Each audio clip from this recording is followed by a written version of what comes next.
kibamo. Ngo ukorera Imana nta gihombo azagira na rimwe. Abacuruzi bazashora amamiliyoni bahombe. Muzabyara abana benshi rimwe na rimwe havemo abataha, ariko Imana izigama umurimo wayikoreye. Haleluya. Nta na rimwe ujya ubipfausa iyo ukoreye Imana ufite umutima uciye bugufi. Ubutayu burimo igihe kirekire, ndakubwira ko Imana imusoje. Yageze aho Dawidi kubw'intambara nyinshi yarwaye, kubw'urugamba yahuye narwo, kubw'abanzi bari bamugose hirya no hino, Imana irabireba iravuga iti reka duhure umwana wanjye, ifata ibyamurwanyaga byose bishyira munsi y'ikirenge. Bivuga ngo hari urugamba, hari intambara Imana inesheje ishyize munsi y'ubutaka. Hari ibintu bipfuye, hari ibintu bitazongera kukugiraho ijambo, kuko Imana nyir'ibihe ibigizeho ijambo, irabyishe. Iyi Imana yacu igikuraho, abanzi bacu bajya bavaho tugatambuka, abaturwanya bajya bigiraho tugatambuka, kugira ngo Imana irinde umugambi wayo ikwinjize mu cyo yakuvuzeho.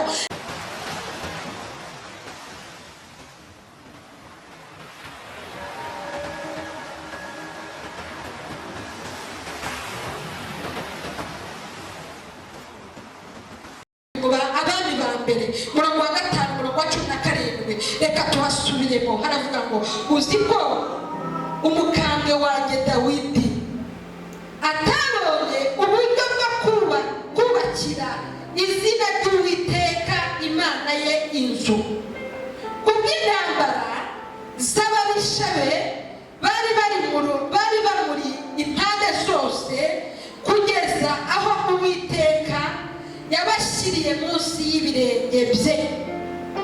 Haleluya. Iri jambo dukoze samari, ubwira umutima wawe uganira n'Imana uyibwire ngo nizeye ko ibyari bingoye byose ubishyize munsi y'ibirenge byanjye. Nizeye ko ibyari binduhije byose bigiye munsi y'ibirenge byanjye. Ikintu kiri munsi y'ibirenge ntikigira agaciro. Mbese ubu ugihagazeho ushobora no kugihagarara kubw'ibiro byinshi ufite kigaturika, ufite kugihagarara kubw'umwanya munini uri mu kibare hejuru umwuka ugahera. Ndakubwira ko hari ibintu Imana iheje ku mwuka bigiye munsi y'ibirenge byawe. Ubutayu ubayemo igihe kirekire, ubutayu ubayemo igihe kirekire, ndakubwira ko Imana imusoje. Yageze aho Dawidi kubw'intambara nyinshi yarwaye, kubw'urugamba yahuye narwo, kubw'abanzi bari bamugose hirya no hino, Imana irabireba iravuga iti reka duhure umwana wanjye, ifata ibyamurwanyaga byose bishyira munsi y'ikirenge. Haleluya. Bivuga ngo hari urugamba, hari intambara Imana inesheje ishyize munsi y'ubutaka. Hari ibintu bipfuye, hari ibintu bitazongera kukugiraho ijambo, kuko Imana nyir'ibihe ibigizeho ijambo, irabyishe. Iyi Imana yacu igikuraho, abanzi bacu bajya bavaho tugatambuka, abaturwanya bajya bigiraho tugatambuka, kugira ngo Imana irinde umugambi wayo ikwinjize mu cyo yakuvuzeho. Ntabwo izakwinjizaho umurozi wagufasha gihari, azajya acaho utambuke, kuko umugambi w'Imana ufite imbaraga ziruta ibyo Imana yakuvuzeho. Haleluya. Umugambi w'Imana ufite imbaraga kuruta ibyo abana b'abantu bakuvuzeho, kuruta aho abantu bagushize, kuruta aho shitani yagushize. Ibyo nta kintu bivuze. Haleluya. Ndakubwira ko uri inshuti y'Imana kubwo kugira ishyaka. Haleluya. Haleluya. Kubwo kugira ishyaka no gukunda Imana ntabwo bizabipfa gusa mu maso y'Uwiteka. Haleluya. Wamaze Salomo rero yigira inama. Haleluya. Iyo ukomeje gusoma kino gice usanga Salomo ari yarubakiye Imana inzu.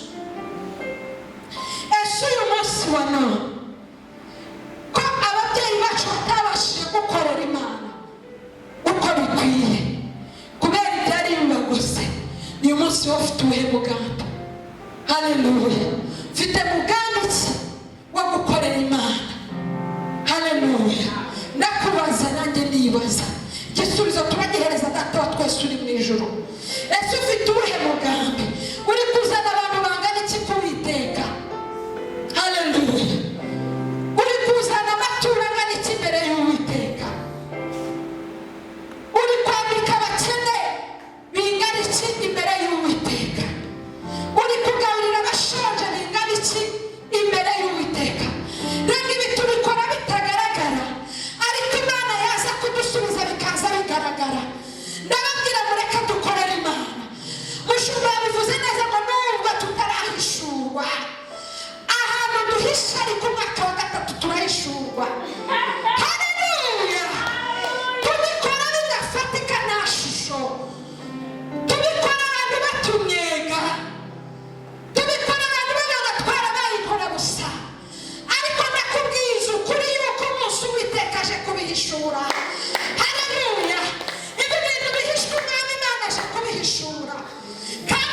yikubye. Ishobora kukuvanga iguhanya, ishobora kukuvanga ibintu bigucanga, tukajya tudepasanya muri uyu mujyi wa Kigali uri umusazi. Njyewe ndi kuvuga Imana, iyi Mana ifite ibintu byinshi ikora abantu yaremye mu buryo butangaje. Mureke dukorere Imana. Gukorera Imana nta gihombo, nta rosi iba mu gukorera Imana, ahubwo habamo profi. Haleluya. Njyewe umunsi niyemezaga gukorera Imana, nabonye ko hari urwunguko. Niyo mpamvu njyewe nta muntu wangerereza. Ngomba gukorera Imana bigoranye, ariko nkayikorera ntayiba. Haleluya. Habamo urwunguko. Yesu ashimwe. Iyi Mana rero reka tuyiri imbere. Dawidi kubwo kwikunda no kwicira bugufiya nibyo byatumye urukundo Imana yamukunze rwaragiye rupenetra rukagera kuri Salomo umwana we. Haleluya. Buriya nta nubwo byageze kuri Salomo gusa, byageze ku baturutse mu rukiki rwa Dawidi bose, kuko Imana yari yamuhaye isezerano yuko ngo abana be batazashonza, batazamara, batazabura amashuri, batazabura abagore, batazabura abagabo, batazabura aho kuba, batazabura ibyiza byose Imana yari yaragennye, kuko Dawidi yakiranukiwe. Ese uri gutegura imbere yawe ute kugira ngo abagukomokaho nabo bazamukira ahantu heza? Ndakubaza nanjye nibaza. Yesu ashimwe. Ariko njyewe nahisemo gukorera Imana, kandi nkayikorera nta bubi mfite, nkagerageza.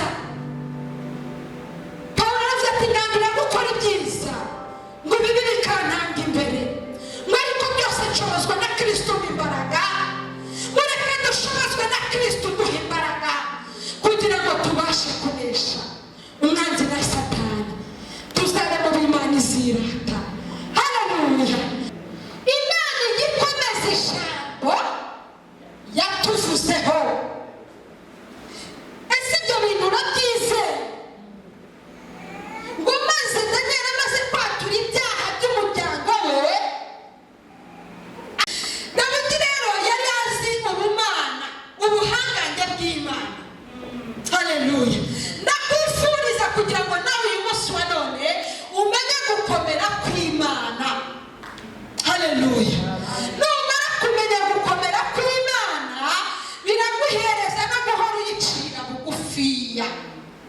Kandi uko guca bugufiya biragenda byinjira no mu buzabyara. Nubwo utakomera uyu munsi, ariko buzabyara bazakomera. Nubwo utakamamara uyu munsi, ariko buzabyara bazamamara, kuko wabaye imbere y'Imana, waciye bugufiya, umenya agaciro k'Imana, umenya kuyubaha, umenya kuyikorera. Agaciro kayo rero ntabwo kagenda ubusa, karakugarukira no mu buzabyara no mu buzukuru bawe. Nicyo cyatumye Imana iremye Dawidi, imaze kumwirata iravuga iti nubwo utanyubakiye inzu, ariko bazaturuka mu rukiki rwawe ari we Salomo, uwabo bazanyubakira inzu. Yesu ashimwe. Azanyubakira ubuturo, kuko ibiganza byawe ntabwo bizakora. Haleluya. Ku maraso, kuko se intambara yari yarasirwanye. Ndakubwiza ukuri nawe uyu munsi, intambara uri kurwana ni nyinshi, ntabwo ari iz'abana bawe bazarwana. Uko niko kuri. Sitarago uri gucamo ntabwo ari iz'abana bawe bazacamo. Amashuri utize ntabwo ari abana bawe bataziga, baziga yarenze ayo wize, kuko Imana, haleluya, turimo turarwana urugamba ngo kugeza ubwo Imana ngo yafashe abanzi ba Dawidi bibashyira munsi y'ibirenge byiwe. Ndakubwira ngo umugambi wa Shitani Imana imaze kuwushyira munsi y'ibirenge byawe, kugira ngo, haleluya, Imana imaze gufata abanzi ba Dawidi ikabashyira munsi y'ibirenge byiwe. Nibwo yahise ikomeza Salomo. Haleluya. Kandi Salomo ni umwana wa Dawidi. Bivuga ngo Salomo nta maraso yagombaga guhura nayo, kuko se yari yarabyivurugusemo, kubwo abanzi bari bamugose, kubwo abanyeshari bari bamugose, kubwo abarozi bari bamumereye nabi, kubwo intambara z'imiryango, kubwo kwa databukwe, kubwo kwa nabukwe, kubwo impande zose